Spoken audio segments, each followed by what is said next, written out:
here today with some really discouraging news, but we have some amazing citizens in the state of Nebraska who have made it their mission to protect the innocence of children.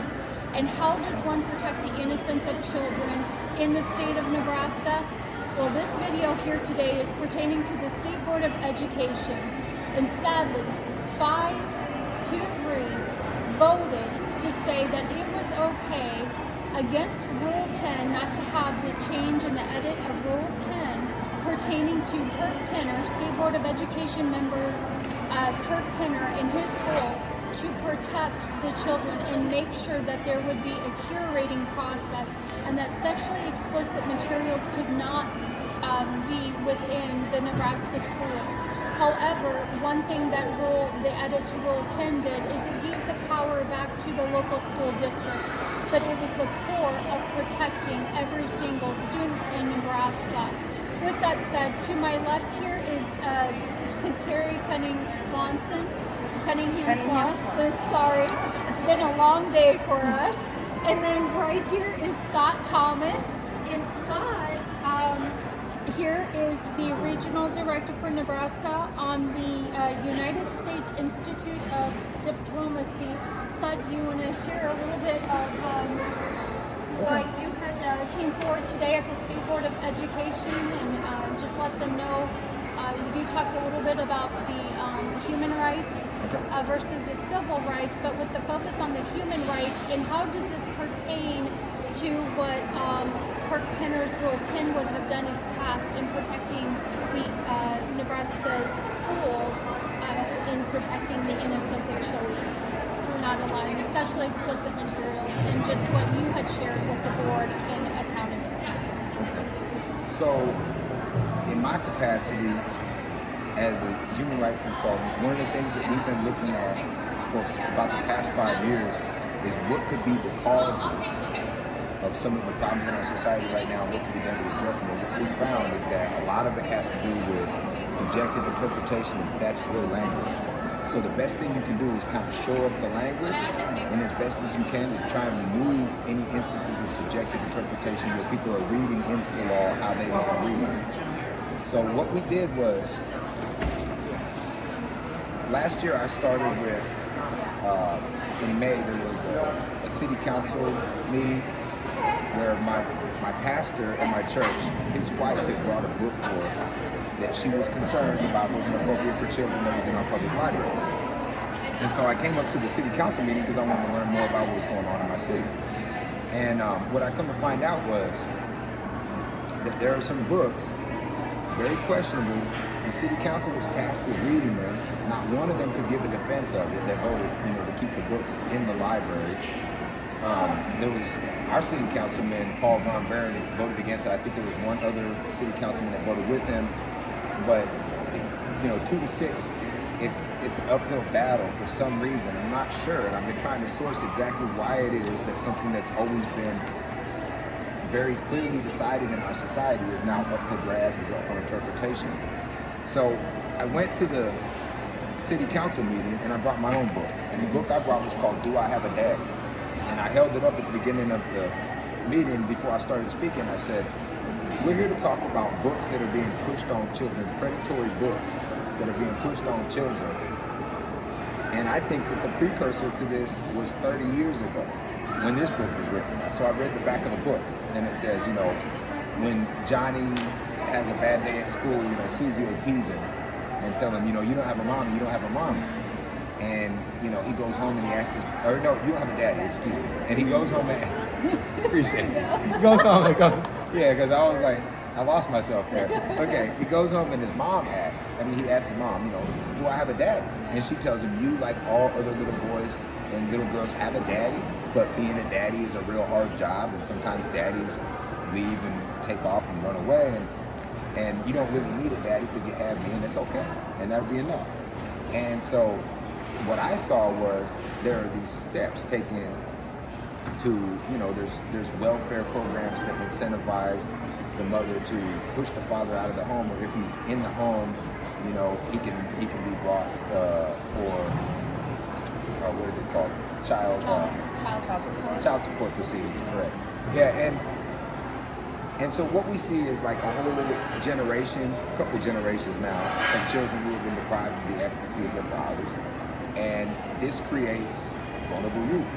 And then 30 years later, you have this book that comes along that sexualizes children. I said, this is a precursor to this book, because without this, without the removal of the protective instincts of the fathers, you don't get to prey on the children like this. And I testified the same way for Senator Merman's bill, that I testified in the neutral capacity on the Drake and Storyard bill, because I said it's not something that's regulated by government. In the Florida legislation, the Supreme Court basically interpreted it the same way. So we're like 7 for 7 on Supreme Court decisions right now. We haven't missed one. And what I said was, this is something that's a responsibility of the private sector. You know what I mean? The biological families will instinctually protect the children. So what you're doing is you're separating the children from the biological caretakers who have instinctual protections for them. Then the children are being preyed on. Then you're saying, let's step the state in place of the parents to protect the children. So what I see being done is a long road to get to where you want to get. If you really want to protect the children, just don't take the fathers out of the homes. Just don't push them. Yeah. And so I was really worried about what I saw going on. I felt like nobody was really talking about it, so I went in there and I pointed that out. And I gave, my background as a child protections analyst and a human rights consultant, the regional director for the state of Nebraska for the USIDHR, the founder and director of Village in Progress here in Nebraska, doing 1948 UDHR casework. And what I found was, like I said, this was in violation of the 1948 Universal Declaration of Human Rights, Article 25, subsection 2, which entitles children born out of wedlock, so even the children of divorced, who this primarily affects, they're entitled to the same protections by the state as the children of married couples. And then there's Article 26, speaks to, proper education and their rights to education. But what I found was that nobody would do anything. I pointed out the names of the cops that were in the room with us. I said, there's Gardner, there's Bodorf, and I said, I see the cops, I know the cops in the room, and they're not arresting anybody. And they said, well, it's a gray area. And I said, okay, so what's going on here is a lack of competency in government. The government's inefficient, it's incompetent, it's incapable of protecting our children. So the choice then, Article 28 of the 1948 UDHR entitles all Americans to responsible government. We all are entitled to a government that's capable and competent of actually providing for our best interests. And since they weren't doing that, the only option is to go into government. Because, like I was saying, that the 49 senators, they're not experts in these particular fields. So they have committee hearings and they take expert testimony from the public. And when I come and I provide testimony, I'm saying, our organization handles exclusively human rights in the state. We don't do anything else. And I said, and this is my only area of expertise that I'm giving testimony in, and people are disregarding it. That's not how our government's set up. Our government is set up to it's supposed to take feedback from the private sector, because the nature of a free market economy and a capitalist society is that you leave the markets with minimal restrictions. There's minimal regulations so that the markets can compete and drive up innovations, driving down the cost for the consumer and driving up the quality of the product. So when the government refuses to take feedback from the private sector, they're quite literally dooming us to a worse circumstances than we're capable of.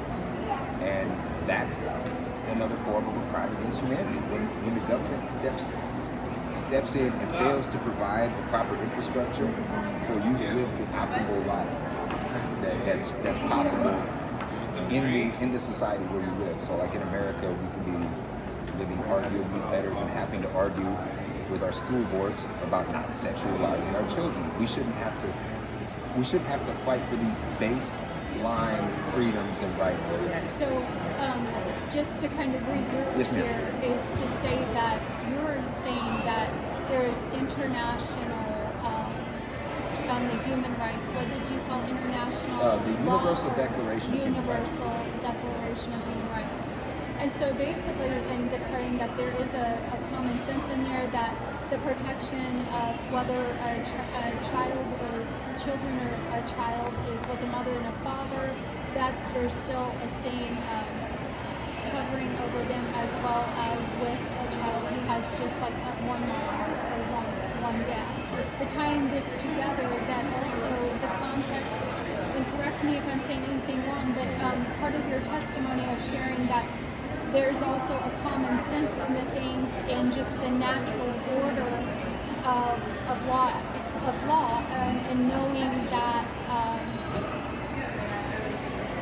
with the children, it's just, it doesn't take like an expert to come forward and say children should be sexualized. Like, this is something on a universal, this is just something that adults understand and know and are there to protect the children. But I would argue that we already have the necessary language for prosecution incorporated into our statutes. That what's being done to children right now is a violation of law, that the police could choose to make arrests if they felt like the county attorney's offices in those subsequent jurisdictions would actually prosecute the offenses. If I may interject, so what Scott's talking about, so this right here is Kirk Penner. This was what he was talking about today, and I'm going to reference, this is Nebraska law, and it's 28-813. See that? Is that showing up? Okay. And it says obscene literature or material prepares, distributes, promotes, penalty. It shall be unlawful for a person knowingly to A, print, copy, manufacture, prepare, produce, or reproduce obscene material for the purpose of sale or distribution, B, publish, circulate, sell, rent, lend, transport in interstate commerce, distribute, or exhibit any obscene material. Have in his or her possession with intent to sell, rent, lend, transport, or distribute any obscene material, or D, promote any obscene material or performance. Terri Cunningham-Swanson has quite a testimony here, and I'm just so thankful for the opportunity to get to interview Scott Thomas and Terri Cunningham-Swanson. But before getting to Terri's story, which is a story that needs to be not only heard in Nebraska, but across this nation, is to share that there's already existing state statutes, as you were talking, prosecution. You didn't say it, but to the full extent of the law. And that's what we have to do. Because if we don't stand up and speak out what is already existing in law that can help protect these children's innocence, then those on the other side who want to take away and continue to get these sexually explicit materials and literature in through the schools will continue to do so. But today they didn't like the hearing and got very angry about it because why? Because the law was brought to the forefront on this. So there was one other area I wanted to tie together before moving on to Terri's story. Yeah, I think it's really important for the state of Nebraska to understand that there's already existing law. And we were told that there was proposed legislation through State Senator Albright to do away with an exemption that allowed obscene materials in public libraries and educational institutions. However, the wording on that has been now coming to a question. And this is a perfect time, and this is why we do have a judicial branch of the United States of America. And there are decisions that are made. And so right now what is taking place, we know that our kids in the state of Nebraska are in dangerous grounds right now. The wolves are all around them, and it was very clear that the 5 that voted today are okay with sexually explicit materials and literature in there. There were materials brought before them and read, and they had no problem with some of those materials that were the foods that pornographic. And so I'm going to lead over here to Terri Cunningham-Swanson and let her share her story because she's the best one to share it. Terri was on the Plattsmouth School Board, and she was such a threat to those who wanted to strip children of their innocence that they did a recall effort to take her seat. Terri, would you like to share? Yes, I ran for school board, and in just a year ago. So the previous election, so it would have been 2020. It was 2022 election that I ran for the school board in Plattsmouth Community School District, and I was voted in. I was a newly elected school board member, And I went in with the focus on, let me back up just a little bit. My background is that I have worked in Omaha Public Schools. I have worked in Bellevue Public Schools. I worked a very short time in Westside Community Schools. And those were in special education. I was a special education para. I also worked as a guest speaker in health classes in about 6 different school districts, Gretna, Papillion, La Vista, OPS, as an educator in health classes teaching an abstinence-based sex education that was built, the foundation of it was how to build healthy relationships. And so I have taught in quite a few schools in that capacity, and I also was a school bus driver, and so I get to deal with all the kids after the teachers are done with them. So I have worked in a lot of different capacities within public schools for years and years and years. It's interesting, one of the things that was labeled against me when I was running, Sarah Slattery was the second primary petitioner, and she put out a statement that I have a long history of being anti-public education. I am a product of public education myself. All of my children were in public education, and most of my grandchildren are in public education. Sarah Slattery, on the other hand, graduated from private school and currently has her children in private school. And yet she felt comfortable in saying that I have a long history of being anti-public education. So it's fair to say that there were a lot of people that did not want Terri Cunningham-Swanson in the position as Yes. the Plattsmouth, as a seat at the Plattsmouth Yes. School Board, and they have conspired and strategized, and not only in the state, but in other states. And the question is, how many? Oh my goodness. Originally, it was a local effort.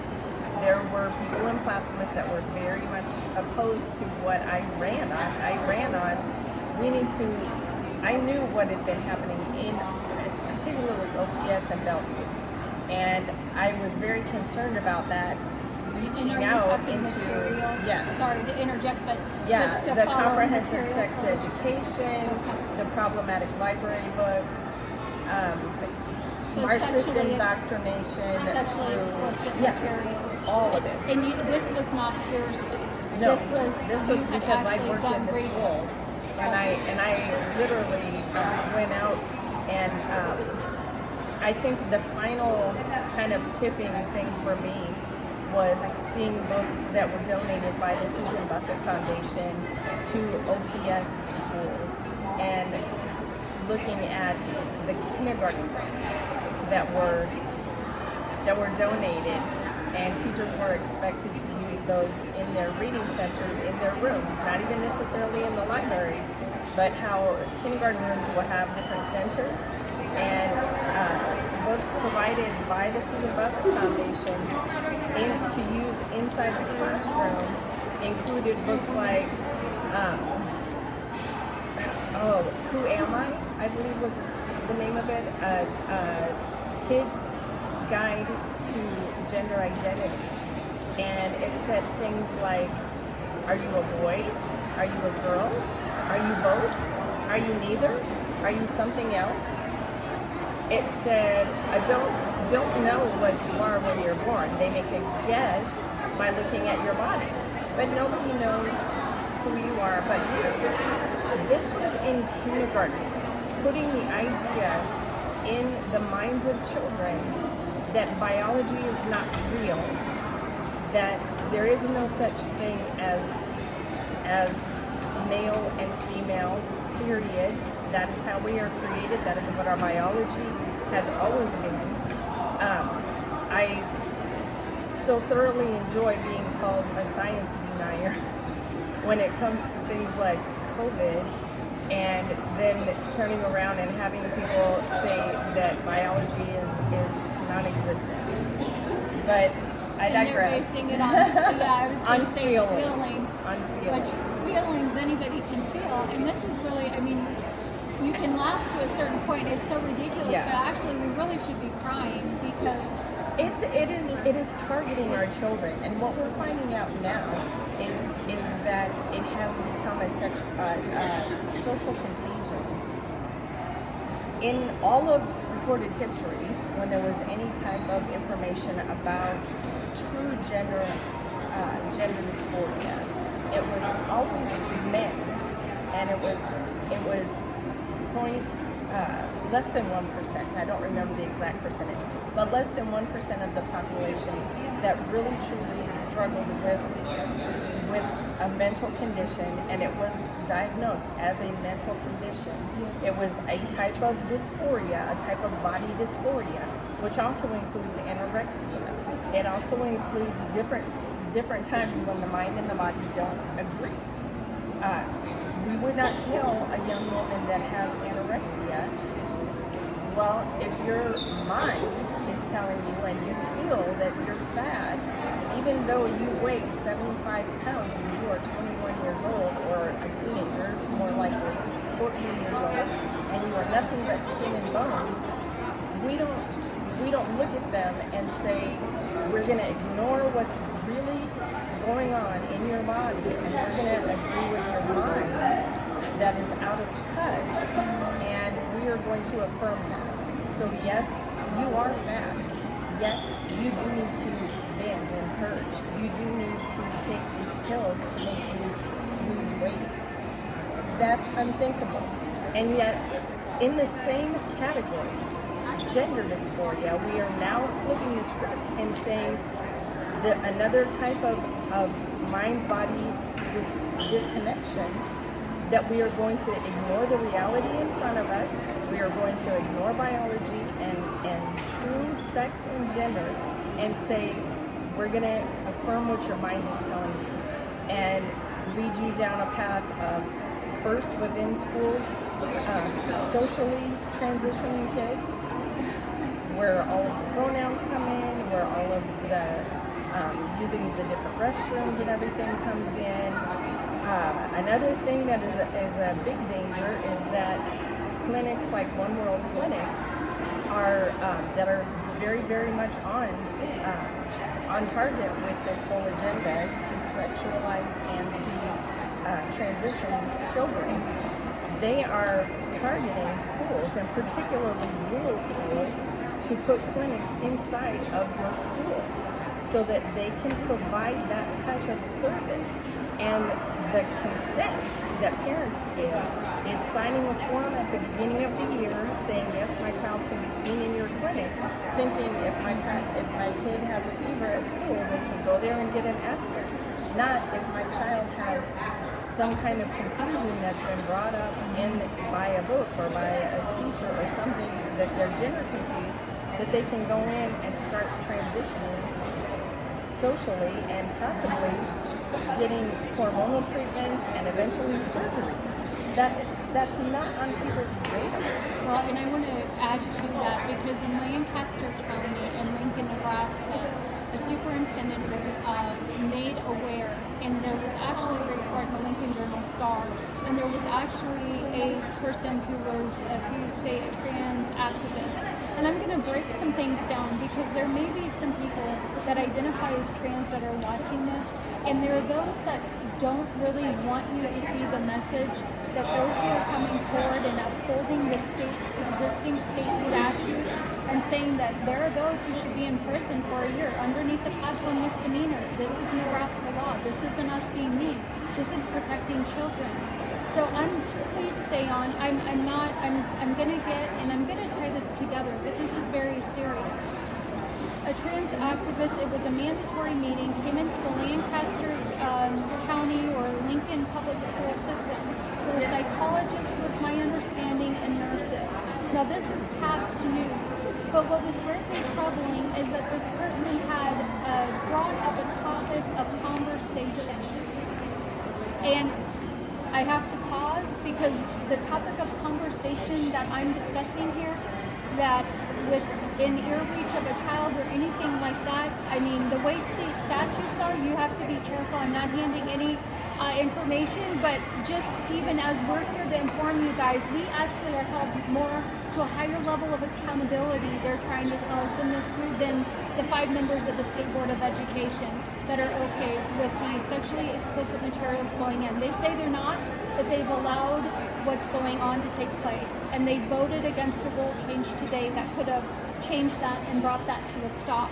So now I can say this, thank you for waiting. This person who identifies as a man that's a biological woman talked about how children's psychosexual needs need to be met. That was the context of conversation. The 2 words, psychosexual needs, and it was the context of talking and relating that to minors. Those who had to attend the mandatory meeting started the telephone line and reaching out to people. But the people in Nebraska have to understand the materials that were being shown at that mandatory meeting were copyright materials.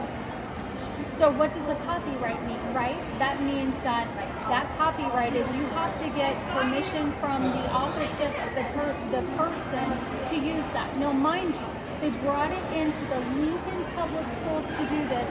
So what had happened is there were people cried out for an investigation. It was my understanding there was never an investigation, but it didn't stop there because this activist as well went into in bigger areas in the education and even further than that in different groups or organizations. Why wasn't there an investigation? This is an adult, regardless what they recognize themselves as, that is perpetuating, that is saying that the psychosexual needs in the context of children needing to be met or minors needing to be met. Not in these exact words, but that was the context. Because of the materials and the discussions that had happened, and it was so sad, the superintendent shut it down, said that they basically looked into things. I talked to a concerned grandmother, they said no, that was not the case. I bring this to attention because this is truly what we are fighting against in Nebraska. But there are those that are on the trans side that think, hey, people want to attack us and bully us. That is not at all. And I want to make that clear. I myself have been at meetings. That is not my heart and my intent. I care to protect you as a human being, but when you're an adult, there are choices and decisions you can make. These are children. And I will not agree with you, but I will cry out and say, please think of these things. But with children, this isn't a question. They should not be subjected to this material. They should not be subjected, and they're using our tax dollars to do it. Now, I know the nonprofit, there are groups that come in and donate books or things like that. So generally they use tax. So it's tax money. That's a great. Let's go into that. That's great. What Scott just said. Because parents could say, well, wait a minute, I don't want my tax dollars. And you could call your school board who's pushing this garbage, and they'd say, well, it's not your tax dollars. It's grant money. And so this is good. Scott, would you talk a little bit about that, and then we'll come back to Terri. Okay, so a lot of nonprofits, when they start up, they don't generally have a large financial endowment. There's some, what people think of when they think of an endowment fund is like a foundation or something that's established out of a private trust fund that's meant to do perpetual work from the basis of that trust fund. Some nonprofits aren't set up like that. Some NGOs, non-governmental organizations, are very grassroots, like we're grassroots, but we don't take any grant money. But I'm familiar with grant writing, so I could petition the government for $50,000 or $100,000 to take it and use it for our line of work. Does that enter a relationship? That's what I was going to say. Okay. I know that there's always strings attached to money. Right. So we don't take any money, and it makes a lot of the work that we do harder, but it's worth doing it that way. Because one thing I think is important is you got to make distinctions about what constitutes child abuse. And so if you're teaching a child something that's not tenable, something that they can't use in the real world, that's a form of child abuse. What I've noticed is that there are things that we assume here in this country that we shouldn't be taking for granted. like people assume that there are these inherent social normatives regarding child protections, and there's not necessarily, because the last good work that I'd say the UN did was the 1993 Convention on the Rights of the Child. And this was adopted by every UN party state except America. The last one to adopt it was Somalia, I think, 6 years ago. And among other things, it contains prohibitions against genital mutilation. You know that there's practices in certain parts of Africa, yes, where they cut the clitoris of the woman at birth to prevent them from becoming engaged in promiscuous activity. So it has a place in their societal traditions, but we consider that to be barbaric by our standards. And so that is, I mean, barbaric, because like it's not that it's a child that's going on, but like in America, if that were to happen, we would think be a lot. We would think that there'd be something wrong. But you can't assume. I mean, now you can't assume certain things because. And America never ratified the CRC, the Convention for the Rights of the Child, in 1993. We were the only UN party state that did not adopt and ratify this treaty. So there are like causes for concern when you peel back the layers and try to understand why these things are going on. Like I said, the subjective interpretation is one of the things that I drill down on a lot, because even if we use terms like trans or transition, that implies the possibility that I can go from being a man to a woman. And that you can't. I can't grow into a mommy. I can't. Never. And so I don't even use those words. I won't say trans or transition, because it misleads people in a mass multi-buzzword narrative. Yeah, you got to pay attention to the structure of a language, because a lot of times a society or a culture follows downstream from the structure of the language. Like a lot of we spend a lot of time with Maha people, Ponca people. My dad's side of the family is Dakota, but that's kind of further away from here. So the Nebraska recognized federal tribes would be like Ho-Chunk or Winnebago people, Maha people. And so a lot of these cultures don't have certain words built into their vocabularies. Like, we don't have a word in Dakota for goodbye. There's a word for "I'll see you later." It's Tokshakit. So I can tell somebody "I'll see you later." There's no way to tell them goodbye, "I'll never see you again." You know what I mean? Because we don't believe in that concept. And so just using the words, just adopting the language and saying, I'm going to use the words, even if you're trying to be considerate of other people, it's maybe not. An interpretation is a great point that you bring up, because, and so it's very clear that this right here is very clear. Yes. Yes. There's no question here. And so I have to say, as one that has went down to the state legislature, as many others, to say, you know, we wanted to get rid of an exemption, but now we're hearing no. And I was looking at also state statute 28808, and I'm sitting here and I'm like, wait a minute, laws don't count, they don't cross themselves out. This is when we enter into courts and we bring things to our judicial branch. Why?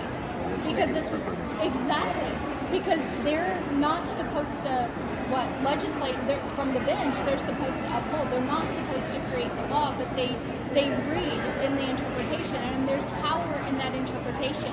And I have to tell you, this is very clear. So quite frankly, what Kirk Penner was doing and bringing forward in those edit to the Rule 10 changes, he is doing something that is really extending in more than an olive branch, but protection for the children across the state of Nebraska, and furthermore, protecting the state and school districts from being sued. It's very that's another and, level. Protecting the teachers, protecting the school. Yes. Protecting the schools. You have teachers that are handling this. Yeah, you're to opening the kids. yourself up to losses. We brought up 2808, and that was one of the things that I read during the meeting today.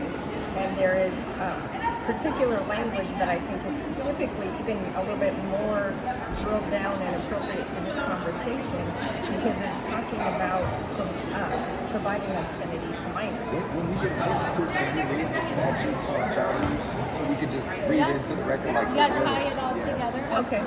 Absolutely. 28-808, obscene literature and material, sale to minor, unlawful penalty.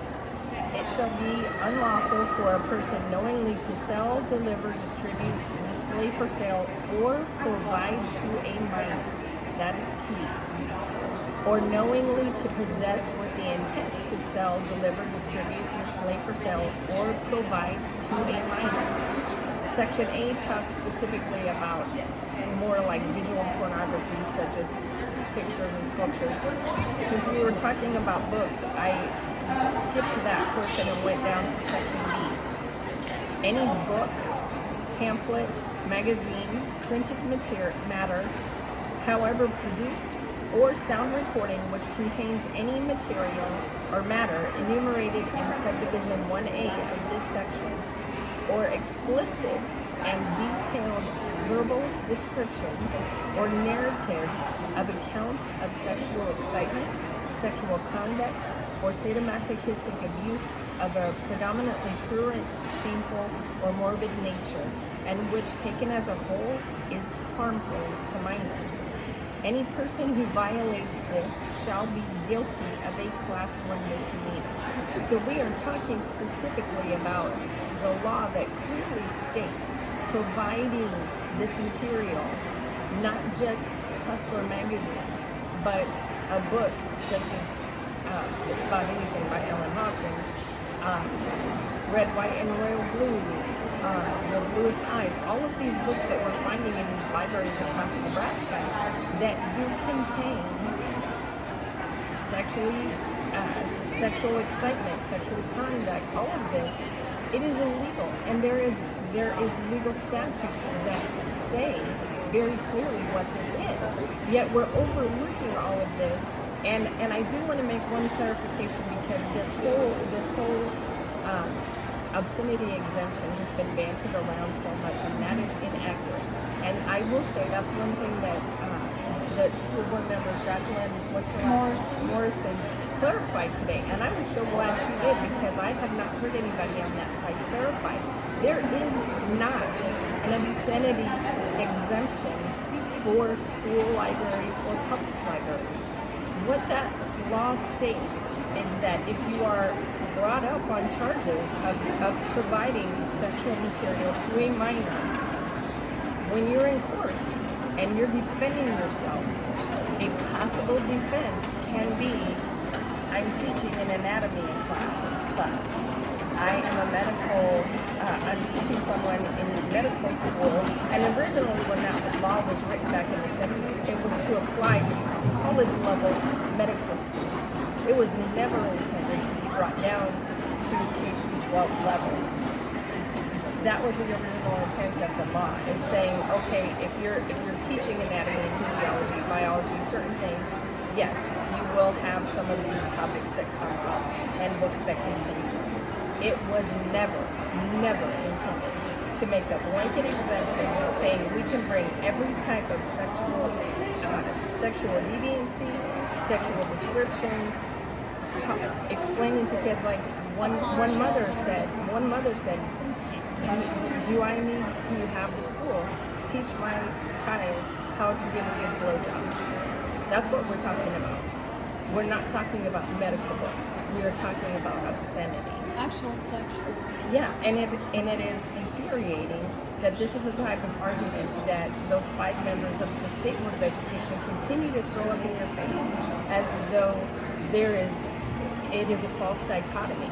Over here, there is good educational material that has a purpose, such as science or medicine. And over here is sexual conduct that is cruent, it is filthy, it has always been recognized as obscenity and inappropriate.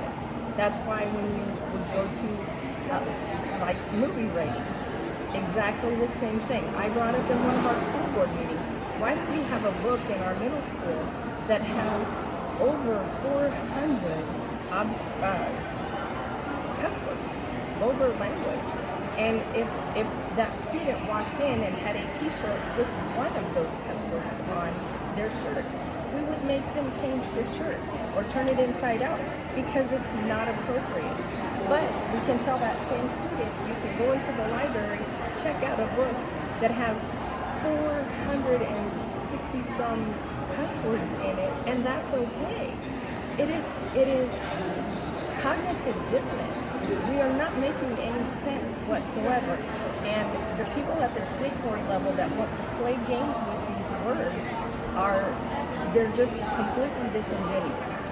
And we need to be specific in our language. Sometimes we have to use terms when we're explaining what we're talking about. What I had started to talk about before was the history of gender dysphoria is the medical term. Now, what we are finding is that in some places, up to 30% of students are identifying as somewhere on that LGBT spectrum. That is it is not anthropologically possible for that to happen. It is called a social contagion. When my kids were in high school and junior high, the social contagion of the time was cutting. And it was girls generally that were cutting themselves. When I was in high school, it was anorexia, bulimia, eating disorders that were the social contagion of my day. The social contagion of today is transgenderism. And for this to be forced on and understanding the difference between someone that has a legitimate mental disorder and somebody that is being taught and groomed from a young age in kindergarten, being told, hey, you might not be a boy, you might not be a girl. You are rocking that child's foundation of reality, which, as you have pointed out, that's abusive. That is horrible to do that to a child. And now we are raising them up in the schools because the schools have bought into the idea of things like children being sexual from birth, which is a perverted theology or ideology that came from a man named Alfred Kinsey. The whole transgenderism came from a perverted man named John Money. So look them up. Read about what they did. Their science is all completely faulty.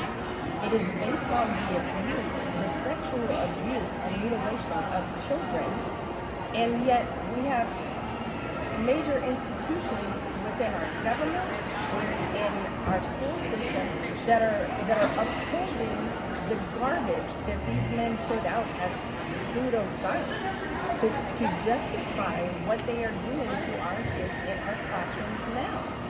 We have to become educated. We have to know what's going on. We have to start looking at the roots of these problems. I wholeheartedly believe that it's a spiritual battle. When our nation, you aptly pointed out that a lot of these problems came out when the government tried to replace fathers in the home. I think it goes back even further when we tried to take God out of everything. It is a spiritual emptiness. It is a family emptiness. It is breaking down every foundational structure of our nation that we were built on. No, I would say I agree, and I think that, like, in the statutory language you already read, there was 3 words in there that really stood out to me. It said as a whole. So practices that are known to be counterproductive as a whole. So there's people that are arguing to make exceptions because every kid's different and this kid is, that's not true. And I think that we have to go back to what we originally started this discussion at, which is what is the statutory authority for the government or a stranger to your child to be teaching your child sexual education? Because that's what it's all predicated on. And do your children know who are in the schools who's teaching them this? I mean, the question is, who is bringing these sexually explicit materials, literature, into the classrooms? Because this is something that needs to be highlighted that a friend brought to my attention.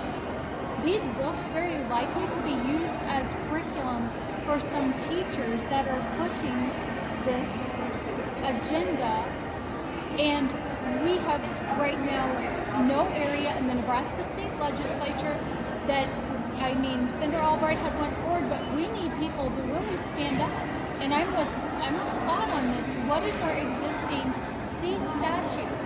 We don't have to reinvent a wheel. Yes. And guys, I apologize too, because I was under, and I was told even from a state senator, this the exemption, an obscene materials exemption. It allows the sexually explicit materials underneath education institutions and the public libraries. But that is not, you have to look at the context, and you know what? It's time to allow a judge to interpret what is going to be the law that's standing in Nebraska, because we have come to the point, we have exhausted our options.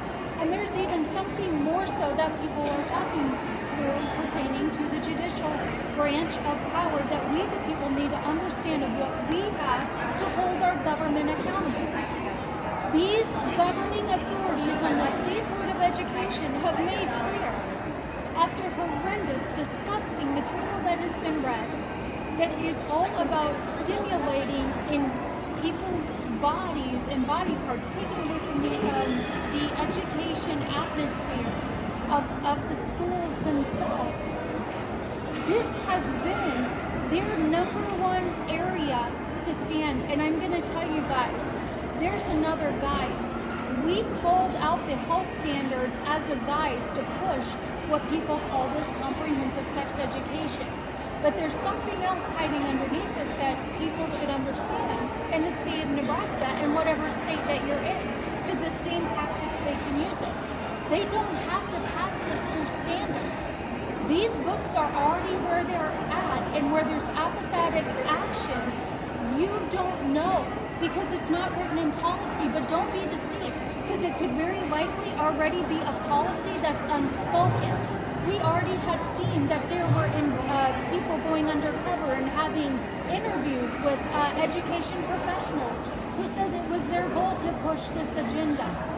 So be aware that just because the health standards, don't be hung up. Kirk Penner's motion to indefinitely postpone that, what was that, a couple years ago, when he first, the former governor had appointed him on the State Board of Education.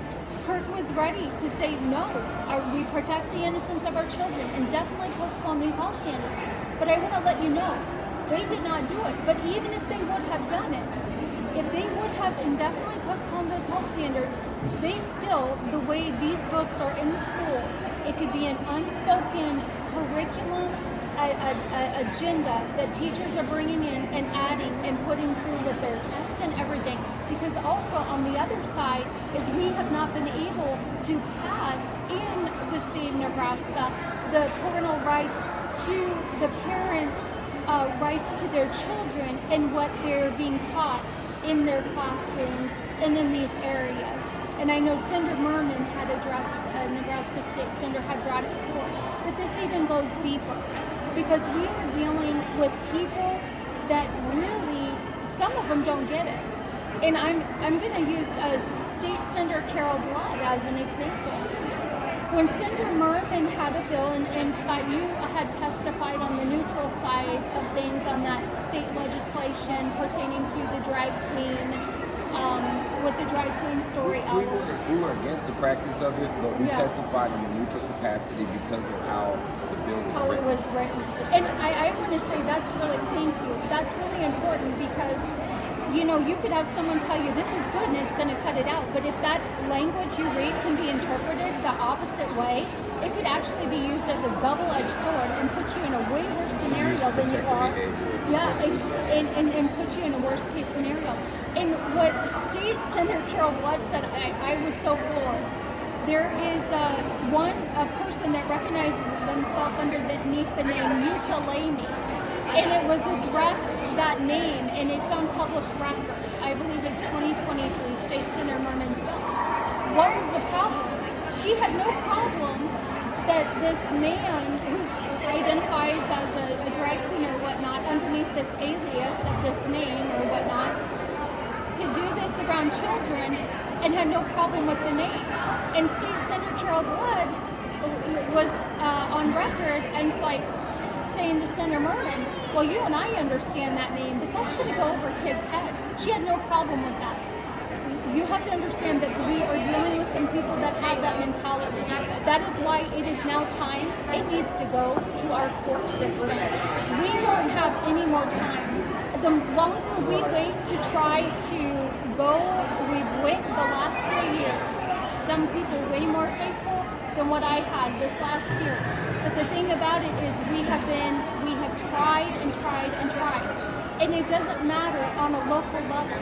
You know, if there's illegal activity being done, you don't say, well, we're going to bring that illegal activity to the local level because we want local level control. That's not the purpose, and that needs to be called out as well in this. So there really is a solution, and there are things coming forward, but it starts us with the conversation to get this out into our communities, to let you know, one, the interpretation of exemption to obscene materials. Don't go by it. Read the language yourself. I'm going to reference also State Statute 28-08 and State Statute 28-813. And as well, when you go to 28-808, when you go to nebraskalegislature.gov and you scroll down the pages, you'll also see the source. And you can click on, I think it's 1977, there's some bills. And you can also see what it means for a Class 1 misdemeanor. Imprisonment up to a year, no more than a year, $1,000 or $1,000 fine, or both. But with this said, Terri, I wanted you to, coming like to a close, it'll be a longer close here.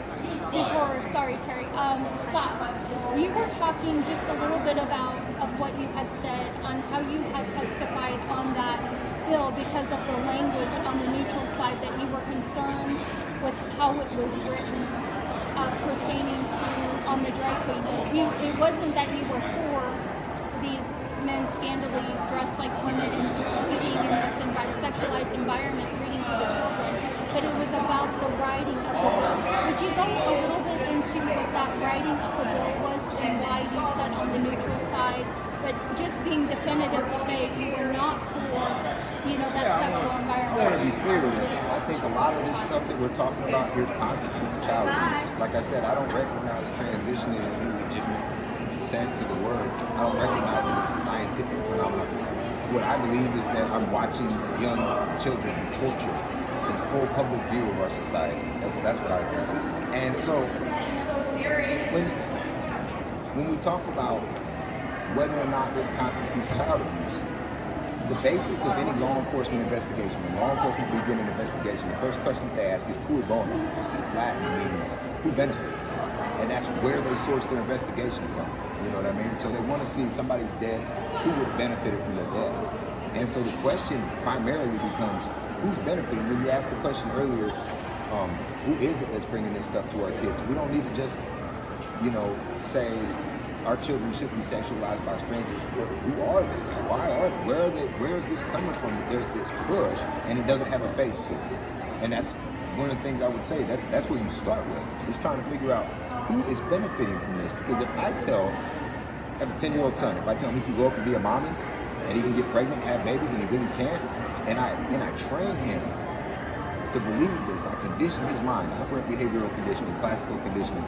If I engage in that as tool of behavioral psychology, that's child abuse. If I teach him to go out and run around in the street and dodge back and forth between the cars and you won't get hit and act like Frogger, that's child abuse. So I'm asking him to take into his own hands the possibility of a futile future, of a futile, successive life, that things will get progressively worse for them as they go down this road, this trajectory. And so I want to start back with, how do people even get to getting away with doing what we all clearly know is child abuse? The bill that Merman brought, and I've been into Merman's office and talked to him about this specifically, and they agree with me. I felt like, okay, I came in and I testified that you have children who are in danger because they're having their primary caretakers or their their primary protectors, pulled from their lives, you know? Then you offer the state to step in and regulate the behavior of the people around children, around these same children who were born with, protective advocates, and their biological parents. You want to pull the parents off the case, or the father, anyways. What I was talking about is the push for fatherlessness in our society that's occurred through a bunch of liberal agendas. You pull the fathers out of the homes, you put the children at risk, and you say, but we'll step in as the state and save your kid. And I'm not for that, because it subverts the natural order of law. And the natural order of law is like, I told him, I said, I don't care who approves this. I don't care if my child lives with their mother and the mother says it's okay to do this. I said, you showed me a drag queen that's giving a presentation, reading a book to my kids. They'll never give that speech or that presentation again. And I gave this testimony through the committee hearing. I'm not worried about what kind of legal charges I could face. These are serious problems in our society. We're talking about the predation of children. And so the last thing I should be doing is taking any kind of concern or consideration for myself or any kind of legal trouble that could result from that. It's an honest statement to say, I will draw a line in the sand. The other parent cannot consent to it. The state can't consent to it. Nobody can consent to the sexualization of my child. And to say that the government can outlaw it, the government can step in, and the government can prohibit it, is also say that the government can authorize it, the government can facilitate it, the government can step in and promote it. And I disagree. I believe that this is outside of the realms of government regulation, and that it's up to parents to regulate and to do away with this practice, to do away with this behavior, to force it out of our society, to drive it out like it should be. And so my bigger point is just going to, the whole thing is child abuse. You got to look at it objectively and say, the children that are coming into contact with this practice right now are the children of divorce. Married couples generally don't deal with this problem. And so if you have children subject to, they're already in a broken home, they have less than adequate advocacy, and the children are at the mercy of the state. If you consider that the state is the ultimate arbiter of everything in our society. So if you believe that the state is infallible, there's nothing wrong with that. You're probably for the death penalty, you're probably for all kinds of stuff. If you believe that the state can make mistakes, then you have to consider that there's two questions you gotta ask. Is the state perfect? Is the state infallible? No. If not, then are there children in foster care right now who don't belong there and want nothing more than to be back home and would give anything to go home? And then if what they're being given instead of their biological family that they're calling for are these weird gender experiments, then you have to ask, cui bono, who benefits from this? It's not the child, and the child is not being protected by the state, and the child is not being protected by anybody. Then, like I said, there's a bigger question in our society. How is there this floating nebulous child? You know what I mean? Meaning who's pushing this evil on the children? Who's the face? It's not just one face. Well, I can possibly partially answer that question, because actually, this is something that, because I'm considerably older than both of you, this is something that has been going on for a very long time. I don't know if I remember the exact. No, this goes back to, as far as I know, the 90s. It goes way further than that. Okay. It started back probably between 100 and 150 years ago with socialist, Marxist, communists that wanted to destroy the United States of America, but knew that they could not do it militarily. And so they began what was called the Long March through the institutions. And they started to infiltrate government agencies, healthcare, and particularly college education, and becoming professors and starting to teach these a lot of it boils down to Marxist ideologies of critical theory and basing everything that was originally, he had it as class warfare. Now it has become identity politics, that you separate and divide people by their race, by their gender, by their pick a topic. It's all about dividing and conquering. And because you're weaker, because it brings a wall that keeps them from that communication going out. That's the whole point of it. There is to keep, because they don't want you to see the same enemy is after all of you. It doesn't matter what race, it doesn't matter whatever, it's that same enemy. And what we're talking about is those who are enemies against children that are purposefully pushing this perverse material for grooming. And we can't call it anything else but that, regardless of what someone says and why they're standing and saying, well, it's parliamentary procedure here. And no, it doesn't matter. They're accountable to the state statute, and we have to see that. And like you said, taken as a whole. And taken as a whole in the statutory language means there's no exceptions made for, well, but my child is different, and this is actually good for my child. It's as a whole. This is abuse. This is an abusive practice, and you can't make exceptions to say that in very limited circumstance it might actually not be bad. No, you don't make exceptions for exceptions to the rules. And even if you could find one isolated incident where this is good for one child out of a million, you're not going to incorporate it in the law because you don't want to make a law based off of 1 in a million. No, yeah, exactly. And that's a great point, because if you base law, if you start proposing legislation based upon feelings, which we do have, sadly, we cannot, we're not going to be able, you cannot legislate. I mean, you cannot. That's why we legislate best practice. Feelings. You just cannot.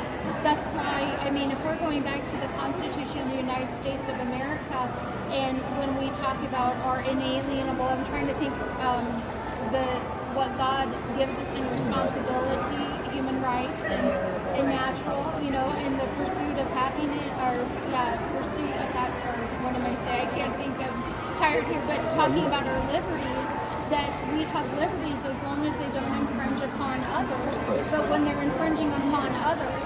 So from a constitutional perspective, this is against the Constitution of the United States of America. I mean, if we really want to because this is a human rights violation, this is crimes against children. These areas, we have to stand up and speak out, because if we don't, what's happening in this social experimentation is that it's deadening the senses and an accountability of the people. That's why our founding fathers referred to America saying a republic if you can keep it.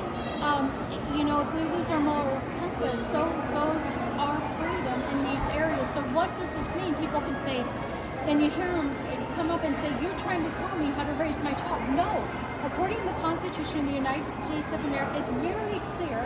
We're created by our Creator with certain inalienable rights, and we have endowed our Creator with certain inalienable rights, it says. But the talk about this and tying together, this gives us the base and the foundation that sets up everything else of governing law. And this is so important, because we really need to bring this conversation back to the core of this subject matter.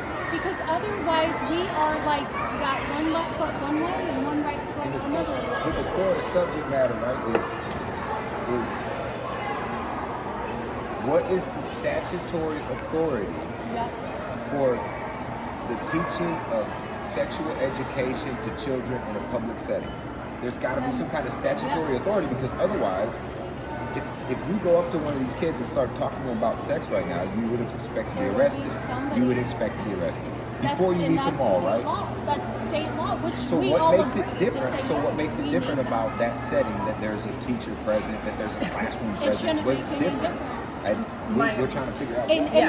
My guess would be a misinterpretation of what they did back in the 1970s to make a possible legal defense. And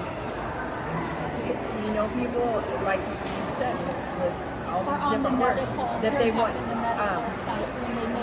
They originally made that, but it got twisted And you've heard it said that if you repeat a lie enough times, that people will eventually accept it as true. And I think that's probably what happened, is that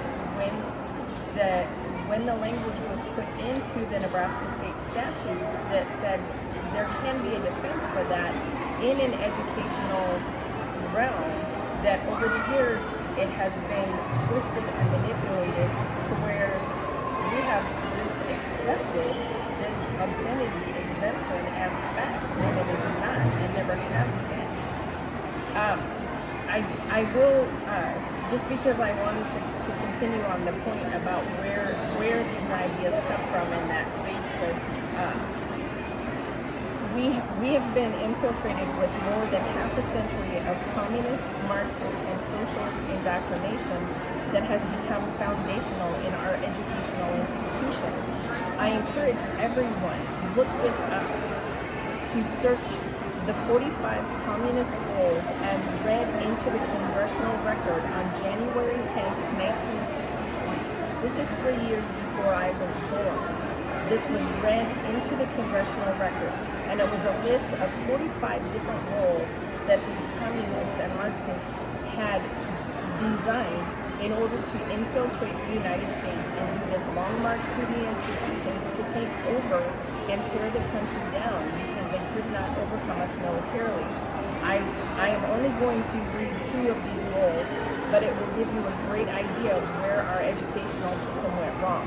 Goal number 24 from the 45 communist goals states, eliminate all laws governing obscenity by calling them censorship and a violation of free speech and free press. This exact technique is being used in this fight against having this obscene material in the schools. And goal number 25, break down cultural standards of morality by promoting pornography and obscenity in books, magazines, motion pictures, radio, TV. Out of these 45 goals that they had set down, to date, over 90% of those 45 goals have been met. That's where it goes so far back. That's because our government is only ever controlled by the left.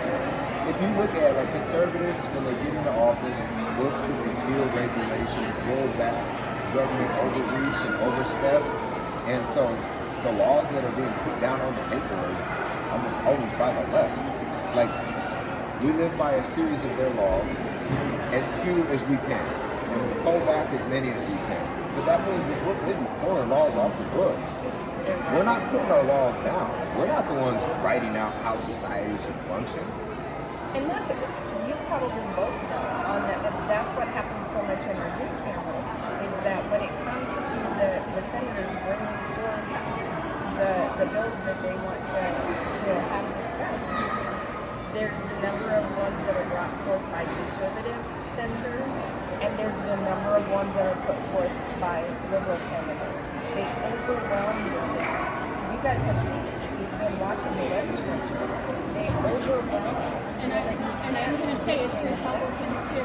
I'm going to tell you, I could go through a paper trail and show you that they are friends and they are working together behind closed doors and their strategies they bring forward because it is. But I mean, if I you're draw the looking distinction at between conservatives and Republicans. Exactly. Just because you have an R behind your name does not mean Mean you're a that you are conservative. And to be a conservative, you have to be a Christian. On my particular school board that I was recalled from, every single member of that school board when I was there had an R behind their name. Because in Plattsmouth, you could not get elected to most offices in general, but definitely not the school board unless you were a Republican. Every single one of these members of the school board that were registered Republicans voted to put 40 of the 52 books back into the library with no parental consent, no parental permission, no parental oversight whatsoever. And they were all Republicans. And not only that, when my recall was successful, there was a process of initially it was said that they were not going to replace me. When they found out that was illegal and they couldn't do that, Brian Harvey couldn't do that, then they had to go to the process of having people apply and like a hiring process to replace me. All of these Republicans voted in a replacement for me, the one conservative on the board that was voted in. Only 2 other board members got higher votes than I did. And so 1,600 people in our community said, these are our values. This is what we want to represent us, is what Terri Cunningham-Swanson is running on. They replaced me by somebody that's not only not even Republican, not even a fake Republican, somebody that is either independent or non-committed, and is very steeped, has a resume longer than my arm. And how did they in get it? education. Did the people vote? No, the school board voted. All those Republicans on the school board voted. That's why the Cass County Republican Party censured them, because they're not representing the Republican values. They're not representing the Republican platform. They're not representing. They're not representing Republican citizens who voted me in to do the work that I was doing. So the moral of this story is, if we focus to say Republicans versus Democrats, here's Republicans, and we just stay up in that name terminology without actually dissecting the differences of the platforms, the constitutions, you will quickly find the division. But the thing is that there are moles that are within the Republican Party. And what has happened is you have patriotic Republicans who go to these state board of education meetings, go to this Nebraska state legislature, and they say, enough's enough. We have to call them out. We have to hold these governing authorities accountable, and that's where we're at. I mean, we've been very polite. I really do feel shameful to even say polite, because you should never be polite to evil. We have been so conditioned in a level that is beyond of conditioning, but it truly is what abusers do to condition. And, if you have an abuser who's in high power and things, it's not just one we're dealing with. They think, what can we do to push this agenda on all these kids and strip the parents down, strip them of their rights? And it's this.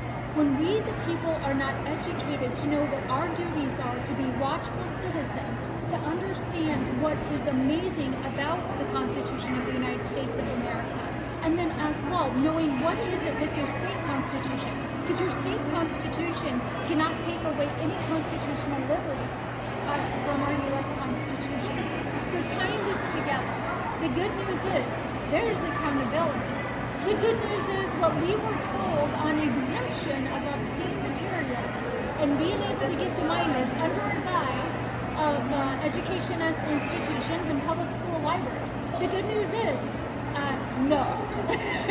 The good news is, You're not exempt. when you are reading state statutes, understand that the interpretation that you may be seeing as you're reading the context of it, what you're seeing, another judge could see that same interpretation as well. And so this is what we are saying, is that there is a solution. The parents are fed up that these 5 state school board members, before that it was Maureen Nichols and Robin Stevens, and they, on their watch, and Robin Stevens, Maureen Nichols, I believe she left her seat or didn't run again. We now have Kirk Penner, we have Elizabeth Tapmeyer, and we have Sherry Jones. Those 3 have been adamant to stand to protect the children. They voted for the Rule 10 change edit of member Kirk Penner. The other 5 didn't even want to be willing to go into discussion about what's happening. And I'm going to be bold to say this.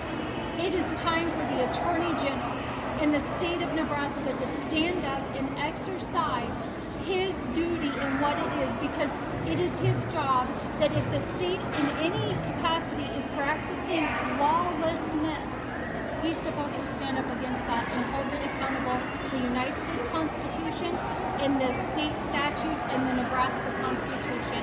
And here, without question, this is where we're at. So there's good news on here.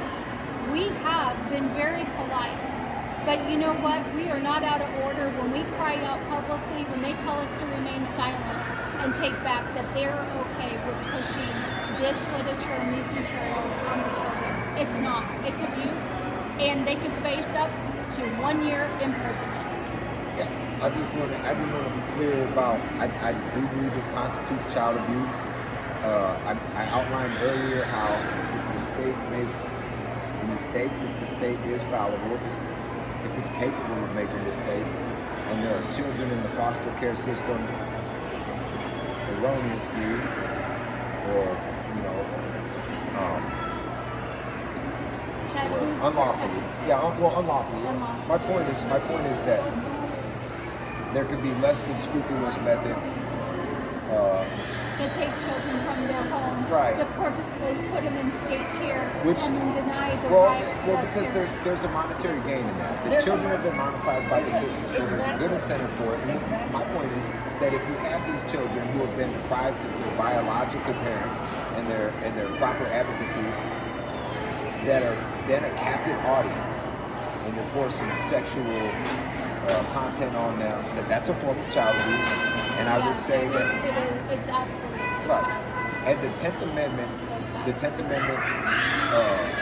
relegates any rights not assigned to the federal, or any responsibilities not assigned to the federal government, to the states, the state governments, and the people respectively. And what I'm seeing is that there is no standard from state to state that's consistent as to regards for the proper care of children. So like in California right now, if you're in a divorce and the other parent is trying to do these things to the child and you don't support that, you lose your parental rights. I just watched a member of their legislative body resign for just this reason. He resigned on the record.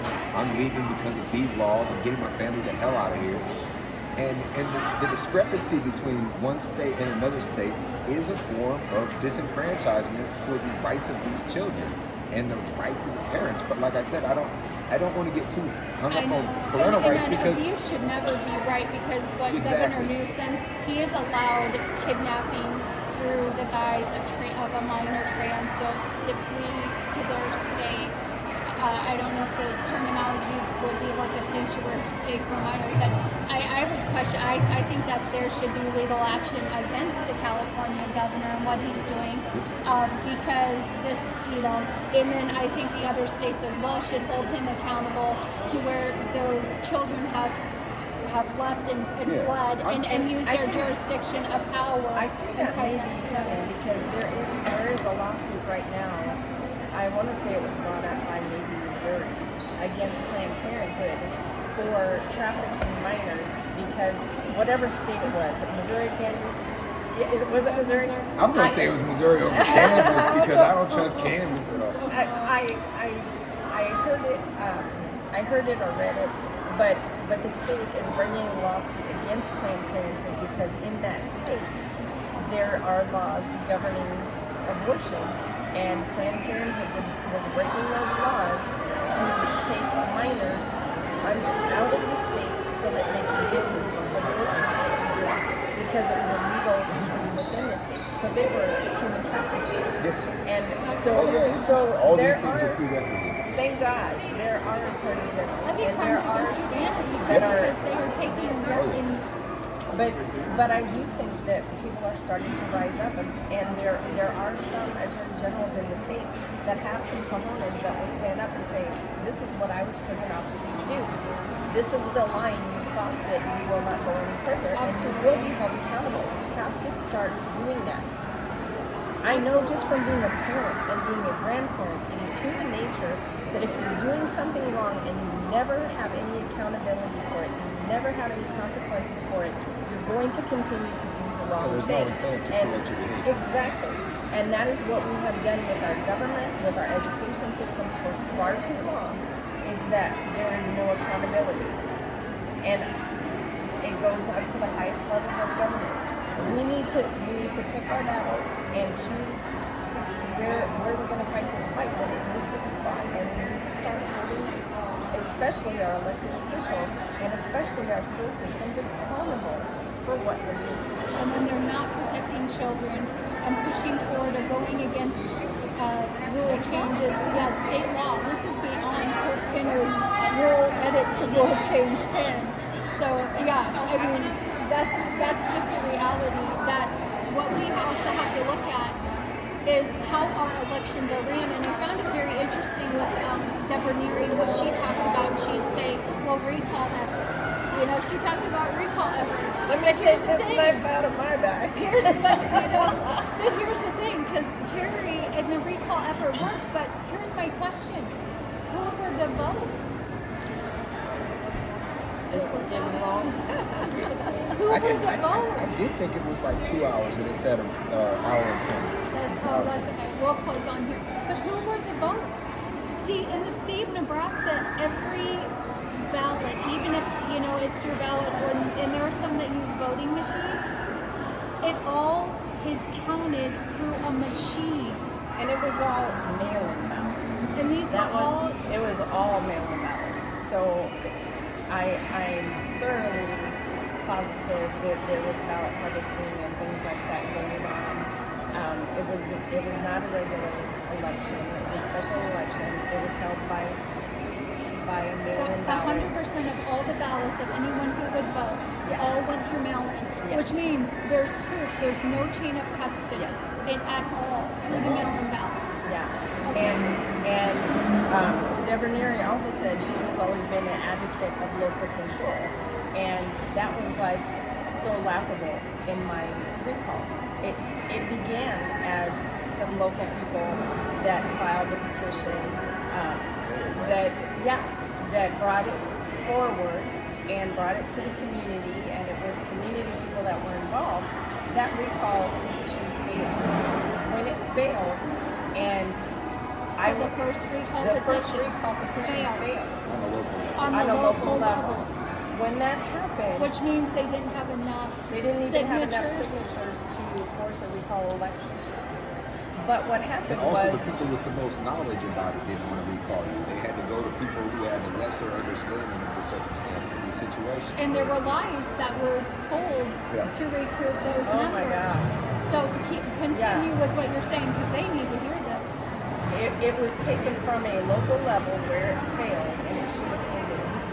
But this is another law that I would say needs to be addressed at the unicameral, is that if you are going to recall someone, that you need to have a legitimate reason.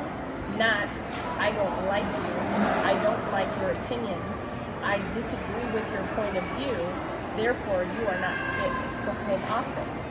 I beg to differ. I was a duly elected official, and I held my position, and I did what I promised to do when I was running for office. I absolutely was fit for office. You didn't go against your campaign commitments. And I also I never broke any laws. I never did anything that was morally questionable.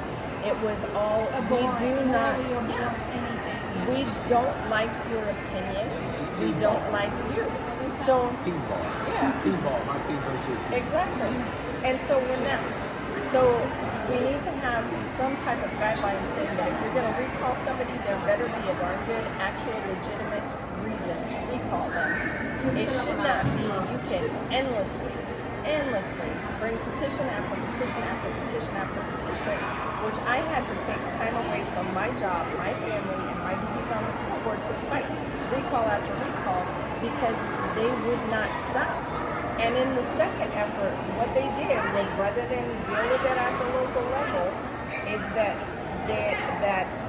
the Democrats in the state of Nebraska brought all their power to bear, not just on Plattsmouth, on Terri Cunningham-Swanson.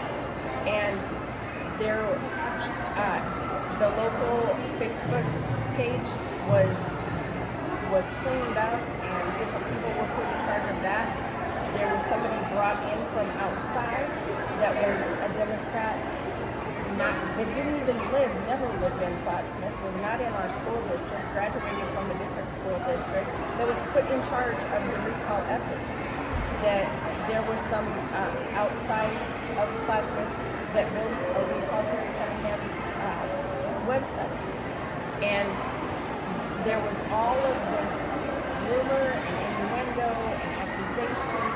Somebody went so far as to make a fake Twitter account with my likeness and my name and go and put bad reviews on local Plattsmouth businesses to try and get people in Plattsmouth pissed off at me. I don't even know how to do that. Do we call that doxing? State Senator Adam Moorfield talks about doxing. I don't even There know was that laws that's created. that- Seriously, that if they're doing that to you, whoever, I wonder if that's what we identify as doxing. Doxing, from what I understand, is like if they would put my personal information and address and phone number and stuff out in public for people to harass. Well, I'm saying This for was them, but they're identity doing theft is this is basically what identity, it but was. they were doxing. I mean, if they were taking anything of negative light, it would be of another business or something like that, and like taking and then to defame or whatnot, and then putting the person's business on social media. That could be as a doc. Well, What's interesting to me is What's that the definition? what's the actual basis? What's the legal basis, the legal authority for recall efforts in general? I don't think that there are legal standards. Yeah, because I would support Larry Elder getting Gavin Newsom recalled, but I don't think that there's actually a basis for it. Like the people vote who they want into a position, and then we can bring efforts to. Do you know of a legal authority or any kind of basis? So here in Nebraska, what the legal authority, I mean, with everything, the basis that all the ballots have to be ran through a machine. So in elections, you have a number of counties that have been pushed to be only mail-in county ballots. And there are citizens that said, I never voted on it, I didn't want this, but it was pushed on them. There's no chain of custody. What's the compromise or the comparison here with what Terri's saying? The first recall effort failed. That was local, it failed. The first recall effort. But what happened on the first one? Were those ballots? it never got to a ballot. It was signatures. petitions. There we go. And they have a petition drive to see if they can get enough signatures to force a recall election. But what They authority did do not they have get to do that? enough. If the people have already appointed you to this position, what authority do they have to even bring a recall? You can't I'm have. just curious. I've never really looked into. I don't know if there is actual. That's what I'm saying. Is that's something that should be addressed by the unicameral. Is that there should be some kind of standards to say if somebody that holds office does something that is actually illegal, immoral, whatever. This is what the reason for the recall was given on the official paperwork. Terri has decided to push an extremist personal agenda that will be a large burden on taxpayers and school staff. So you don't get reelected. There's I don't see why that's a recall. It doesn't make sense. Exactly. And all this was name calling and Characterization. throwing is how an they accusation. And let's break this down. I mean, your local, it was signing, and there was not enough names to recall you Yep. from the school board. But then all of a sudden, Then all the this second- money, all this power, all these And then different what they people, do, all they these. brought a mail-in ballot. It was Well, mail-in. no. That was That not. wasn't the second. That was the second one. That wasn't the recallers that had any say over that. That was the Casper Election Commission. As far as I know, special elections are held by mail-in ballot because, especially for a smaller district, it's cost prohibitive. What we need to do is eliminate special elections and say this needs to happen at the next election, so that the election is already happening. They're already doing this. Add this one thing onto that ballot. We need to have elections that are held in person on the day of the elections for the primaries and for the general, and do away with these special elections where they have to make all these different exceptions and everything else. But the thing that I was saying about Deb Neary in particular is that she was saying how much she was for local. Well, it was when all of these outside entities, the Nebraska, there was multiple Democrat parties and organizations that were coming out and attacking Seeing Red Nebraska, the Nebraska Examiner. There was 9 different FOIA and public records requests that were made originally for my school board emails. They tried to go after my personal, my social media, my phone, my text. They were trying to get everything until I had legal counsel step in and say, no, you don't have the right to all of it. Just take all this. Yeah, but it was, what they did was they pushed all of this power and money and names and lies, and they took the focus off of what I said in the petition. This is what's in your child's school. And I had quotes from 3 different books to explain to parents exactly how ridiculous and vulgar and disgusting that this sexual content was in these books. This was my focus. And so they had to get the public focus off of that and put it all on me. I'm a racist. I hate LGBTQ. Even to the part of defamation. Absolute of your character. defamation. Absolute defamation of my character. And if you went and you read, they literally accused me on the recall website. They made it sound like I was responsible for taxes going up in our district during the 1 year that I was on school board. Never voted for any kind of bond or levy or anything, but during my time on the school board, the taxes in her district went up 1.25%, as though that was my doing. They lied repeatedly over and over and over again, and the people of Plattsmouth were just like, oh my gosh, make it stop, make it stop. Which and is they Yeah, they closed burned out the audience to They where did. they just didn't care. And so you know what's interesting though, again, that was the whole entire, the That was- signatures did work, but then you got a special election, it goes to mail-in ballots, and what happens? We're kicking her off the board. But here's the thing, did the Secretary of State allow you, Bob Evans, to do a recount by hand of any of the election? Because I know the current state statute is not, and Russ Barger running for the state legislature, Nebraska state legislature, he couldn't do it. So we are in this situation when we're talking education, when we're talking seats and we're talking changes, the people are not over their votes. That's why I wear this button. And that's why I think it's very interesting that the recall efforts on the people's side, the recall, the first one, them signing names, having to gather a certain number of names to recall, you failed. But then when you had a second attempt, it wasn't vocal. The first one, I'll tweak it a little bit.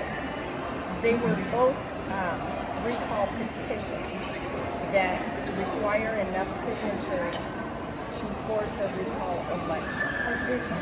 So the first one, they did not get enough signatures, And so that's there was no local. recall election.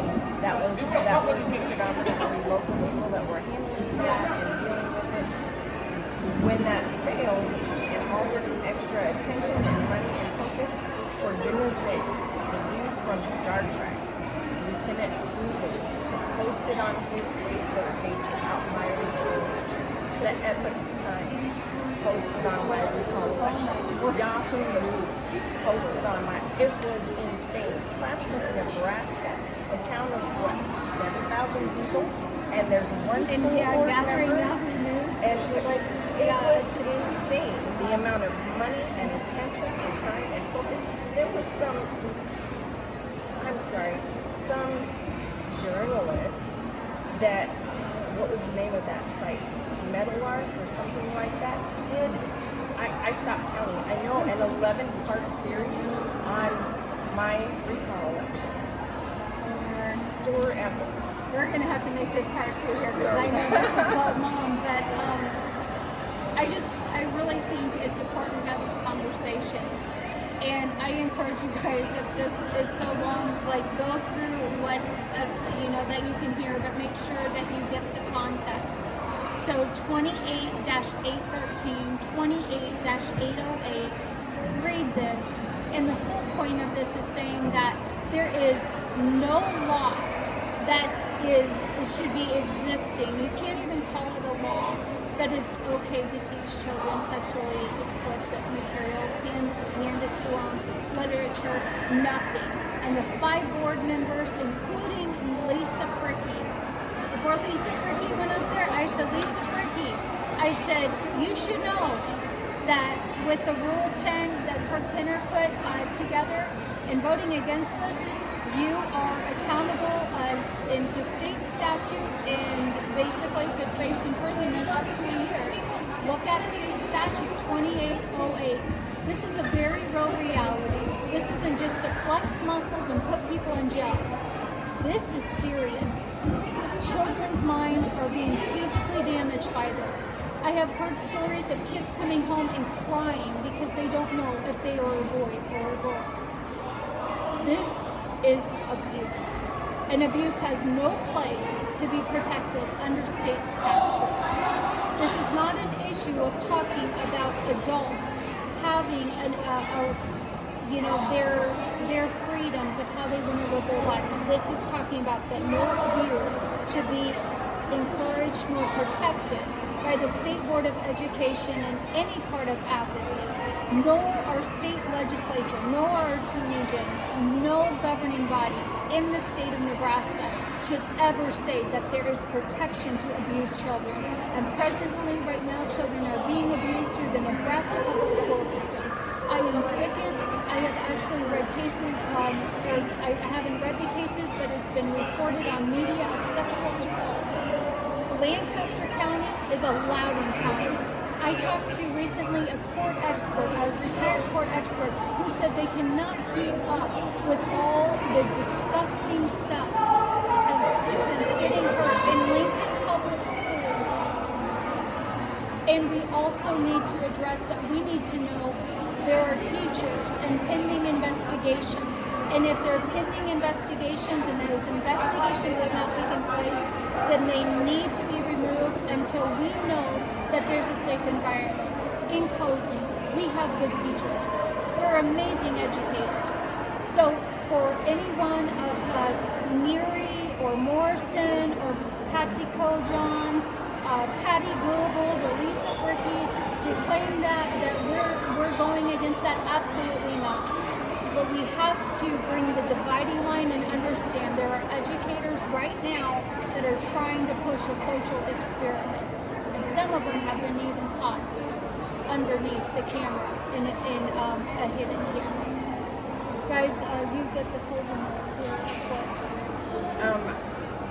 The last thing that I wanted to read, and it was kind of what you were talking about, fathers.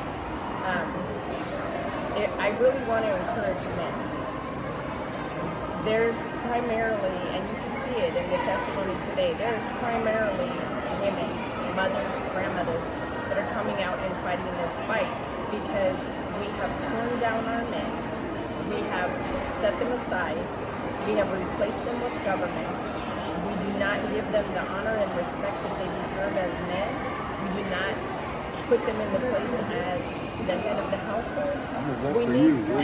We're your Mr. Dad again. I like that. This is a quote from C.S. Lewis, and I have this quote on my shirt, but you probably can't read it.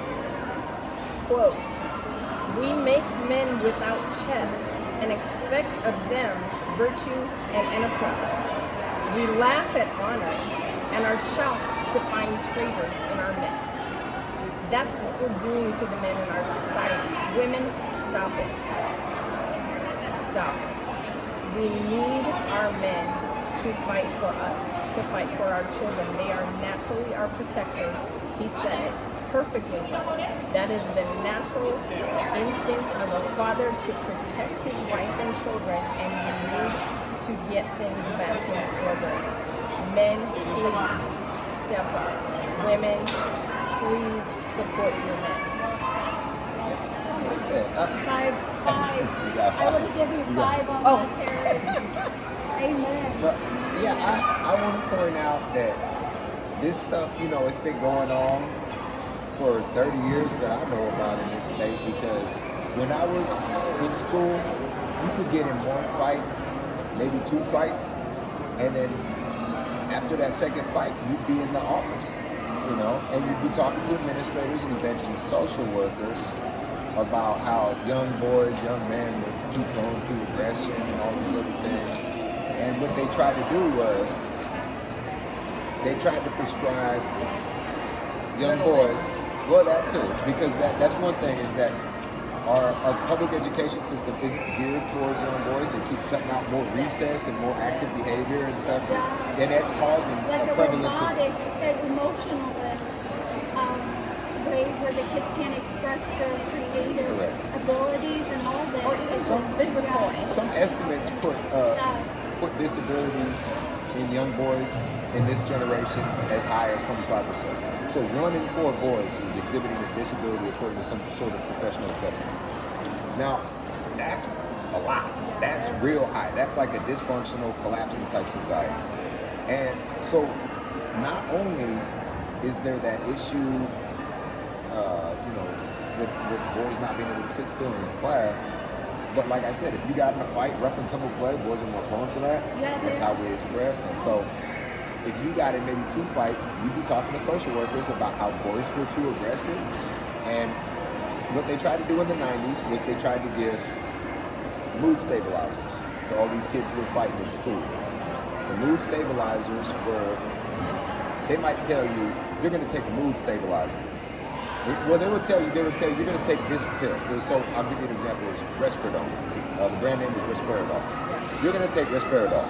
So you go, you say, I'm not taking no damn Risperidone. Well, we'll talk later. This conversation isn't over. So you leave the office. This is before smartphones. So you found a way to look up, what are they trying to give you? You look it up, it's an antipsychotic. You think, I've never seen anything or heard anything in my life that wasn't there, so why are they trying to give me an antipsychotic? You go back and ask, they tell you, well, it also has a secondary function as a mood stabilizer. So this will help you feel more even keel. And you're like, I don't think there's anything wrong with me, but they kept pushing this.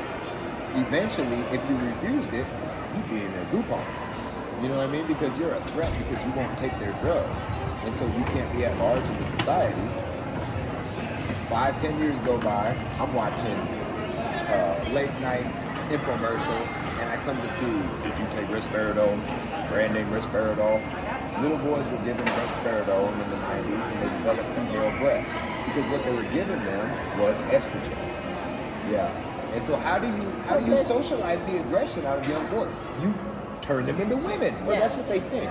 And this is one of the things that Jordan talks about. Jordan Peterson references this a lot, that you don't want to remove aggression from a whole society, a whole generation of men, because the thing that you need aggression for is to protect you against more aggressive predatory elements. Like, you're at the house. There's a good aggression, is what you're saying. And we as a society have been taught aggression of any sort is bad, but we need aggression against evil. Yes. I mean, that's why our military is to use a sword against evil. That's why it was created, to say they don't go on a battlefield and play patty cake with the other side. So that's a great point. And so that's more than conditioning. That was actually a chemical. And now that chemical is being used to chemically castrate young boys. Yeah, I know, and that's what I'm saying is they can't make the argument after they did that for so long, and they've experimented on generations of kids with these pills to see what they can do and how they can use them for these gender transitions. And you can't very well come back and tell me that this was all good faith mistakes and these were unintended consequences, because it's the most lucrative, popular elective practice in our society right now. It's the most lucrative elective surgery. So if you're making a whole bunch of money off of this, but you want me to believe that you accidentally stumbled upon this, I mean, it doesn't make any sense. It doesn't pass the sniff test. So, like I said, this has been going on far too long in our society. Whereas So they would have had what percentage of boys do they? it's been going on for at least 2 generations that I'm aware of. The rest if I'm saying right. Risperidone, but it's like, you know what egalitarianism is? Like this idea that they have in certain Nordic countries that they were pressing about a decade ago. They started on a journey down a path that men and women are exactly the same, and that there's no differences except our physical differences, and if you could equalize those, we'd be exactly the same. That's a lot. That's what they found by the research, is that the more that they tried to eliminate the differences between men and women, the more different they became. And the fight between egalitarianism and complementarianism is a huge fight in the church. Yeah, men and women complement each other. Well, yeah. Yin and yang, the opposites. Yeah. And that they're therefore complementary to each other. That a man makes a woman what she can't be on her own, and that a woman makes a man what he can't be on his own. Yeah, and that God made them To complement each other. And that He gave us roles that He put the But man a as the single head of the man family. or a single woman who wants to serve God is just as honoring as a husband or a wife. But when you talk about children and family, it's one man, it's one woman, and also be fruitful and Yeah, multiply. I don't think it's offensive to God to not get married. I think it's absolutely offensive to not. God Paul to said get that married. was perfect. Yeah, that's what I think it's was offensive getting to get to. married and It's not like- take your marriage seriously. Yes. I think that people should do the best that they can to set a good example and to set forth the building blocks that we structure the rest of our society on top. We know that's the nuclear family. And that's everything, the building blocks of America, God, family. It's Of God and course. family, and then we get to country. Because you cannot have a strong country when Without you strong have families. the strong families. Because that brings the confidence of the children down. It just, the protection is removed. That's what The families are the bricks. They're the bricks. Absolutely. And one of the primary They turn our functions- families into sand. when I was talking about like the Long March and the Marxism and all that stuff, one of the tenets of Marxism is to disrupt the nuclear family. That was literally on the website of Black Lives Matter until they stripped And it. there's a prerequisite rejection of God because Yes. free people who believe in God, believe that we have the inherent dignity of our Creator incorporated with. You won't be subjugated. You won't be made into slaves. And so, one of the first things that Marxists have to do is destroy the family, destroy people's beliefs in God, demoralize the population. I mean, think about that president 91 times. What are they trying to do if not demoralize the American population? And it's not just, him. I'm all for Trump. He's fought so much, but what it's shown is they're really after us.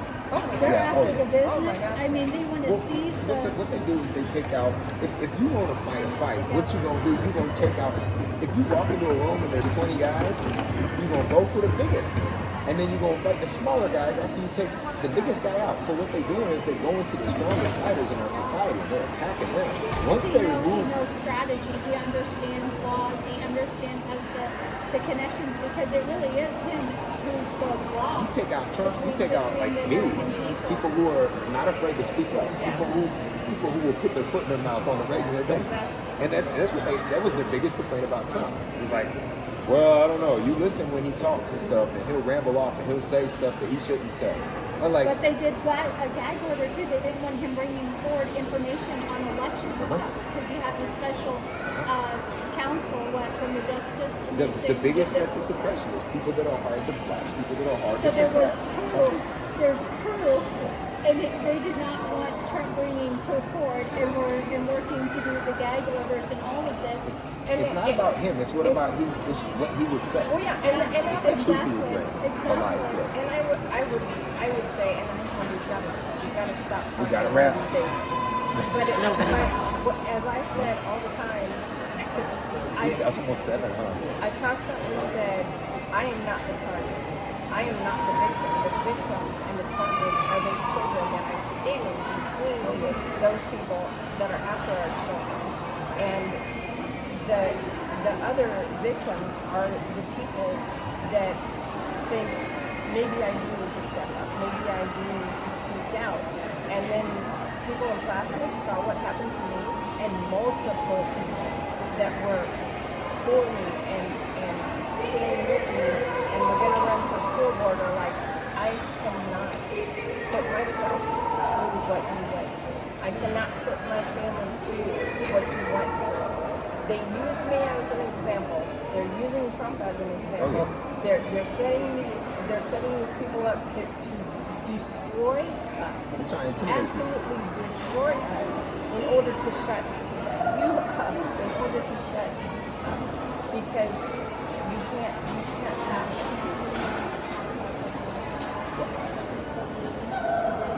Oh no. I have said though. There's bullying in multiple levels. Yeah, no, I agree. And what stood out with what we were talking about is what was she doing? Wanting to protect children from that horrific literature materials, meaning the sexual explicit material, taking these books and getting rid of them, and they went after her. Again, I want to say that. Why did they go after Terri Cunningham-Swanson? Because she wanted to remove the sexually explicit materials away from the Plattsmouth schools. If you think by being silent they don't know who you are, wrong. They look at parties. If your names were signed up, I'm not fear-mongering, I'm just going to be real with you. But here's the question. You can sit back and be quiet. Like, if I choose to sit back, I'd be a coward. And that's what we are. Are you willing to say, oh, don't take my life, I'll be quiet, I'll just give my child to you for trafficking? Because this is exactly what the setup is doing. It is training up generations, in mass population through our public school systems to train these children to say there's nothing wrong with human trafficking, with sex trafficking. And what we are seeing in this day and age, we're seeing our own United States government being the biggest operation for human trafficking.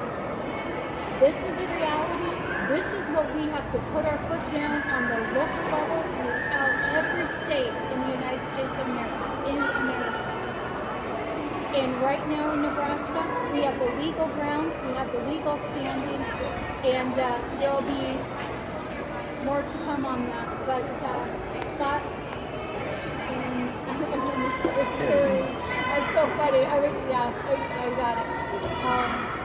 Guys, this conversation here is a good one. Please look this legislation up. Don't take our word for it. Do your own homework. It is your duty to be a watchful citizen. In America, we don't have rights. We never did. Our founding fathers didn't give us rights. What they gave us was an opportunity to see responsibilities. And if you do these duties, you can maintain a constitutional republic. I do want to touch on that. When people say we have rights, I don't believe we have rights. I never did. I believe we have the potential for rights. So you think of it in the way that people be mad at you. Have you ever seen a family get upset with a family member because they're squandering their potential? But what is your potential? Because you don't have it embodied in your hands right now. You can't physically touch it. So what is your potential? Your potential is that we believe that there's a promise of the future. We believe in sacrificing something linear time, sacrificing something in the present for the promise of something in the future. Planting trees that we may never get the shade unless someone else has shared. Yeah, but I'm just pointing out that there's not rights necessarily laid out for you. There's the potential for rights. There's this ability for you to be able to exercise these constitutional rights if you take the responsibility, if you take the time, if you take the effort to learn and to understand and to be able to articulate these things properly. They're all rights that are afforded to you, but it's not just like they're your rights, there you go, like you in a bread line. And I don't think you'll ever, like for me, I don't think we'll ever get to the point of It's always rights, potential. because to maintain a constitutional republic, which has been taken from us through these voting machines, as they took away hand counting ballots and everything, we went precinct level under video surveillance, all the accountability set up. But the thing what they have done is they conditioned us, and when we say rights, that's where I fight against it. And I'm like trying, like for many years I've said rights. But you can never get to that point, even if we get out of this nightmare of a situation, right? We still have the work to be done. So it's never rights, because it's like you reap what you sow. So it's the work that you put in, that we have the foundation. But even if we take a break, because it's a job. Yeah. We got to know what's going on in our, capital. We need to know what's going on in our schools? What is taking place? Yeah, it's not a painting. It's Yeah. not like you finish it and it's done. No, It's continuous. it's like a window where there's always We stuff always moving have outside. responsibilities, and when we come to that realization that we can make something even more beautiful, I mean, we're in a mess right now, but beautiful than what centuries before had seen in America. But it's the question: how much work do we want to put in? And the first thing is where we will gain God's favor in making Him, in worshiping Him as the God of the nation. That's what's amazing. America has a covenant with God. That's the history. It's a Christian nation. There's nothing of separation in church and state that is identified That's in made the up, Constitution. yeah. That's a made-up narrative, and people need to be educated, and we can't go into that. But it's Amendment 1, and Congress shall make no establishment of religion. And right now, the social experiment, what those in government and high positions like Biden and others, and even some Republicans have done, they have made this a religion. They have actually instituted upon us and have infringed upon our First Amendment rights by making a government religion through this social experiment. Yeah, there's a religion anytime there's a buy-in. Before we go on too much further, I think our camera woman is. Yes. Yeah. Yes. You're all right. God I'll say. bless We're you. good. God bless But you. yeah, we be an do informed need to citizen and wrap look up. at the world. Thank you.